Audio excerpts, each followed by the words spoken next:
এই গরু, তুই এক্ষুনি আমাকে 10 কেজি দুধ দে, আমার অনেক টাকা লাগবে। আমি এত দুধ কোথায় পাবো দাদু? আমার তো বাচ্চা আছে, যা দুধ হয় সব আমার বাচ্চাই খেয়ে ফেলে। তুই দুধ দিবি না, আজ তোকে মেরেই ফেলবো। আর তোর বাচ্চাকে নিয়ে গেলাম, আজ তোর বাচ্চাকে বিক্রি করে দেবো। শালা গরুর উচিত শিক্ষা হবে, আর আমি এই বাছুরটি বিক্রি করলে অনেক টাকা পাবো। শয়তান দাদু আমার বাচ্চাটাকে বিক্রি করার জন্য নিয়ে গেছে। কেউ আমার বাচ্চাকে বাঁচাও, কেউ আমার বাচ্চাকে এনে দাও। আরে এই গরুটি কাঁদছে কেন? শান্ত হ গরু, শান্ত হ। তোর কি হয়েছে আমাকে বল। দাদি, শয়তান দাদু আমার ছোট্ট বাচ্চাকে বিক্রি করার জন্য নিয়ে গিয়েছে। এখন আমার বাচ্চাকে কোথায় পাবো? আচ্ছা ঠিক আছে, তুই এখানে দাঁড়া, আমি ওই দাদুকে উচিত শিক্ষা দিয়ে আসি। ওই বুড়োর এত সাহস, একটা ছোট্ট বাছুরকে বিক্রি করার জন্য নিয়ে গেছে। আজকে আমি ওই বুড়োকে ছাড়বো না।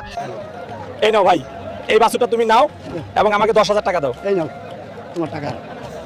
ছোট্ট বাছুরটা বিক্রি করে অনেক